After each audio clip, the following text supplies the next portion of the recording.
Assalamualaikum warahmatullahi wabarakatuh. Selamat pagi anak-anak. Semoga kalian tetap dalam keadaan sehat dan walafiat. Amin ya rabbal alamin. Pada video kali ini Bapak akan menyampaikan materi pendidikan agama Islam dan budi pekerti dengan tema senangnya belajar surat An-Nasr bersama Bapak Muhammad Jufri Haryanto SPDI. Anak-anakku yang berbahagia, sebelum kita memulai pelajaran pada kesempatan kali ini, marilah kita berdoa bersama-sama. Berdoa mulai. Bismillahirrahmanirrahim. Raditu billahi rabba wa bil islami dina wa bi muhammadin nabiyya wa rasula. Rabbi zidni ilma warzuqni fahman. Amin ya rabbal alamin. Semoga pelajaran yang kita pelajari hari ini bisa bermanfaat bagi kalian semua. Amin ya rabbal alamin. Anak-anakku yang berbahagia, dalam pembelajaran kali ini ada beberapa hal yang harus kalian capai. Tentunya dalam pelajaran kali ini kalian itu dituntut untuk mampu menunjukkan bacaan Al-Quran dengan benar. Selanjutnya kalian juga dituntut untuk mampu menunjukkan sikap peduli terhadap sesama dalam kehidupan sehari-hari. Dan berikutnya nantinya kalian itu dituntut untuk mampu menjelaskan makna Quran surat An-Nasr. Dan berikutnya kalian itu dituntut untuk mampu menganalisis pesan pokok Quran surat An-Nasr. Dan yang terakhir kalian itu dituntut untuk mampu membaca Quran surat An-Nasr dengan benar. Itulah beberapa tujuan yang harus kalian capai dalam pembelajaran kali ini. Anak-anakku yang berbahagia, perlu kalian ketahui bahwasanya surat An-Nasr merupakan surat yang ke-110. Surat ini terdiri dari 3 ayat, makanya dikatakan surat pendek. Surat An-Nasr tergolong surat Al-Madaniyah karena turun di kota Madinah. Nah, anak-anakku yang berbahagia, nama An-Nasr diambil dari kata Nasr pada ayat pertama, yaitu artinya pertolongan. Yang dimaksud pertolongan di sini adalah pertolongan Allah kepada kaum muslim. Dalam membaca surat An-Nasr, kalian harus mengawalinya dengan membaca ta'awudz atau basmalah terlebih dahulu dan mengakhirinya dengan bacaan tasbih. Nah, dalam membaca surat ini kalian harus memperhatikan panjang pendeknya bacaan. Ayat pertama, ayat kedua, ayat ketiga harus kalian perhatikan mana bacaan yang panjang dan mana bacaan yang pendek. Selanjutnya, makhrajul huruf juga harus diperhatikan. Mana yang huruf A, mana yang huruf I, mana yang harus dibaca A, mana yang harus dibaca A, mana yang harus dibaca H, mana yang harus dibaca Kho. Itu harus jelas pelafalannya.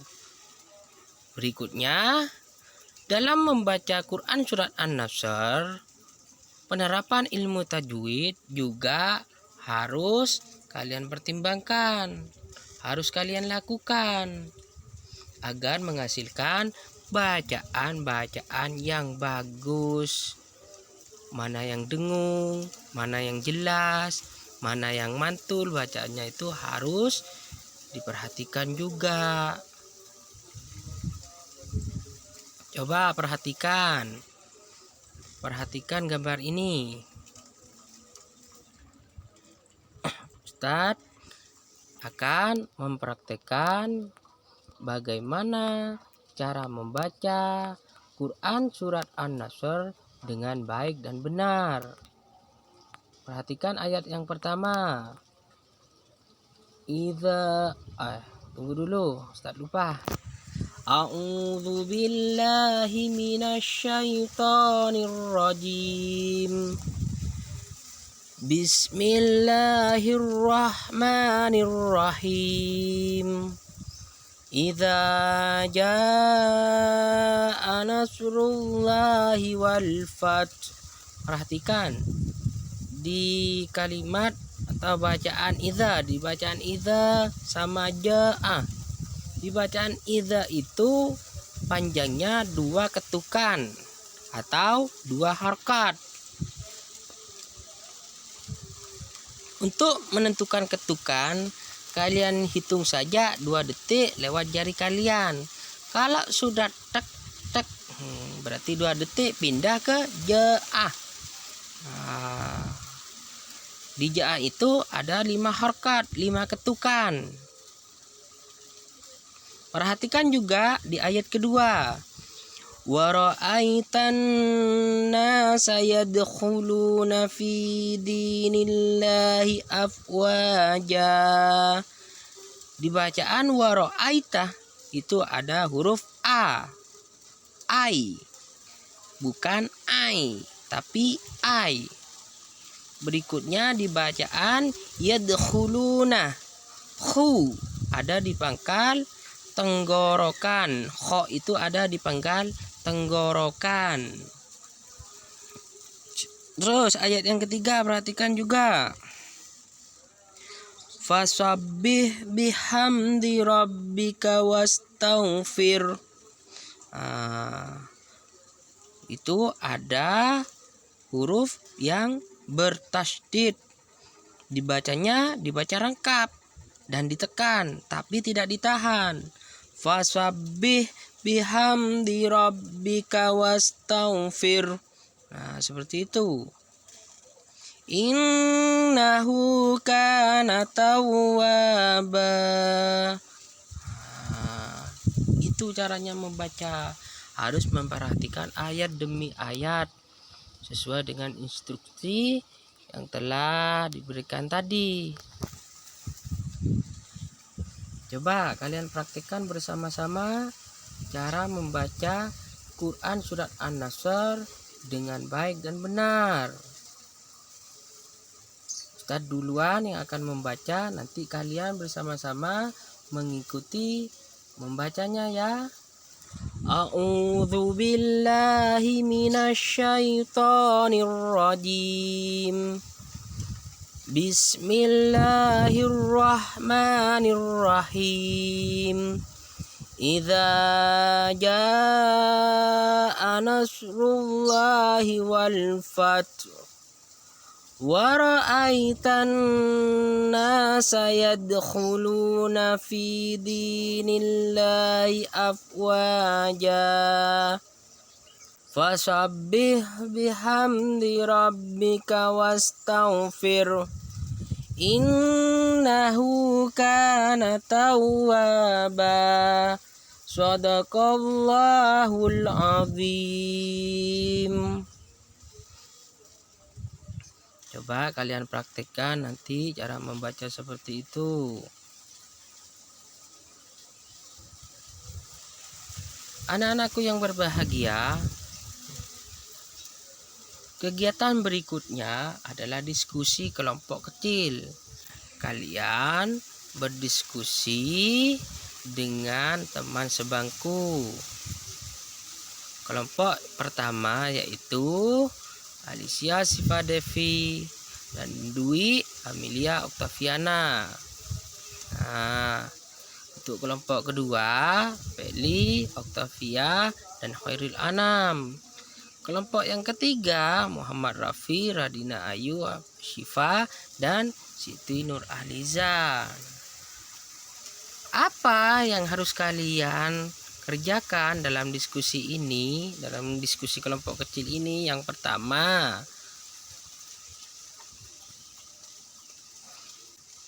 satu kelompok menjawab satu soal. Kelompok 1 menjawab satu soal. Kelompok 2 menjawab satu soal. Kelompok 3 juga menjawab satu soal. Apa soalnya? Ini soalnya anak-anakku yang berbahagia. Pertama, yang kelompok 1 itu menjawab soal yang nomor 1. Diteruskan dengan kelompok 2 menjawab soal yang nomor 2. Begitu juga dengan kelompok 3 menjawab soal yang kelompok 3.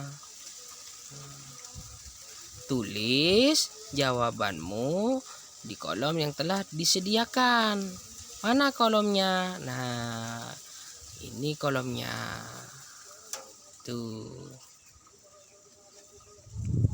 Tulis di situ ya. Nanti setelah itu baru kemudian kalian presentasikan hasilnya di depan kelas. Kelompok 1 menyampaikan hasil diskusinya ke muka kelas, membacakan hasil diskusinya satu persatu.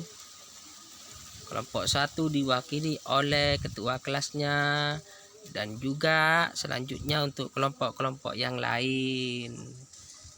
Seperti itu ya. Kemudian diskusi yang kedua yaitu kalian menganalisis gambar ilustrasi. Mana gambarnya? Nanti Ustadz tampilkan di slide ini ya, nanti Ustadz tampilkan. Kalian diskusikan dan tulislah pokok-pokok penting yang ada di dalam gambar tersebut. Kemudian tulislah poin-poin penting di kolom yang nanti akan disediakan. Baik, untuk kelompok pertama, lihat gambar ini. Untuk kelompok pertama berdiskusi tentang gambar ilustrasi ini.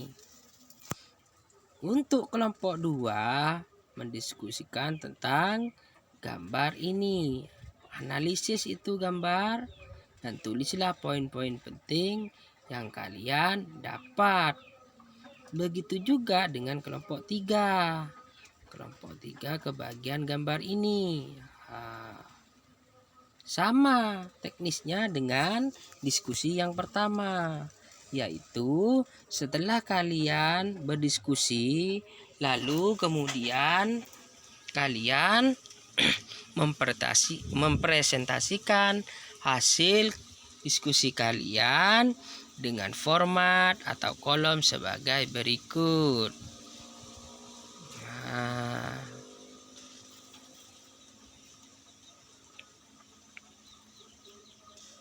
lanjut ya. Materi berikutnya tentang makna Quran surat An-Nasr. Yang pertama, Nabi Muhammad Shallallahu Alaihi Wasallam dan kaum muslimin memperoleh kemenangan dapat memasuki dan menaklukkan kota Mekah berkat pertolongan Allah Subhanahu wa Ta'ala. Yang kedua, kota Mekah telah terbuka bagi umat Islam dan Ka'bah bersih dari berhala. Peristiwa ini disebut Fathu Mekah. Dulunya sebelum kota Mekah itu ditaklukkan, masih banyak berhala-berhala yang terdapat di kawasan itu. Namun setelah kota Mekah itu ditaklukkan, bersihlah dari yang namanya berhala.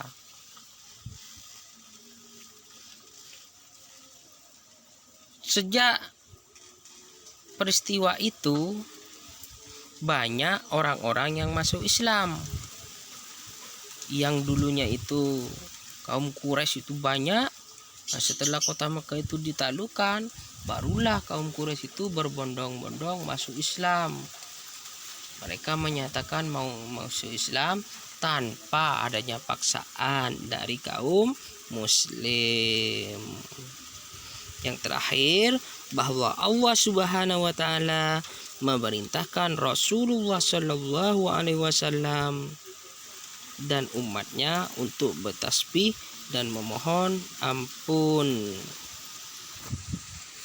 Anak-anakku sekalian, dari peristiwa ataupun makna Quran surat An-Nasr itu ada implementasi sikap yang kamu dapat terapkan, yang kalian dapat terapkan dalam kehidupan sehari-hari, yaitu peduli terhadap sesama. Apa itu sikap peduli terhadap sesama? Peduli terhadap sesama merupakan suatu sikap yang mampu memahami kondisi orang lain sesuai dengan pandangan orang lain tersebut, bukan sesuai dengan pandangannya sendiri. Artinya, sikap peduli ini adalah sikap keprihatinan kita terhadap orang lain.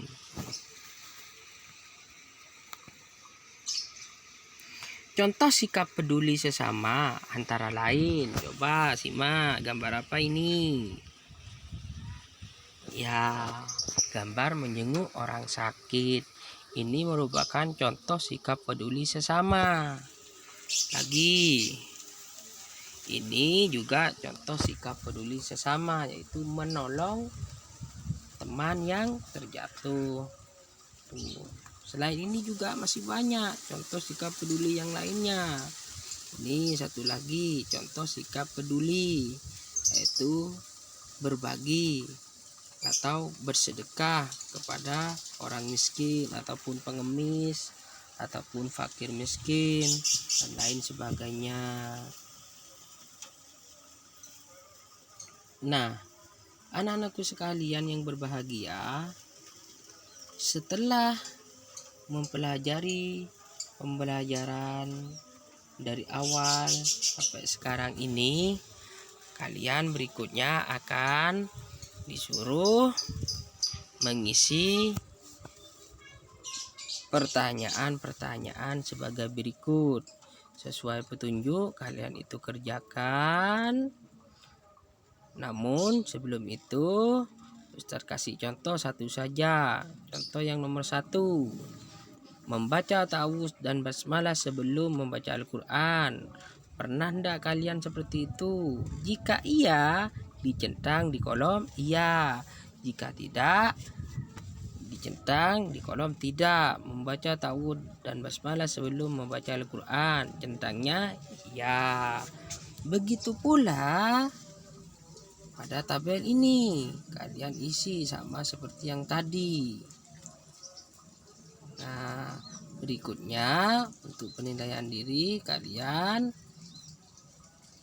menjawab soal pilihan ganda. Nah, baca dulu soalnya, kemudian jawab. Nanti kumpulkan. Ini praktek hafalan ya. Nanti kalian disuruh sama Ustadz praktek satu-satu ke depan dan akan dinilai sejauh mana kalian itu dapat membaca Al-Quran dengan baik dan benar melalui aspek kelancaran membaca, kebenaran makhraj, kefasihannya juga, dan adabnya. Perhatikan keempat aspek itu ketika kalian hafalan ke depan. Nah, mungkin itu video pembelajaran kali ini yang dapat Ustaz sampaikan. Semoga video ini bermanfaat bagi kalian. Namun sebelum kita akhiri pelajaran, marilah kita berdoa bersama-sama. Bismillahirrahmanirrahim.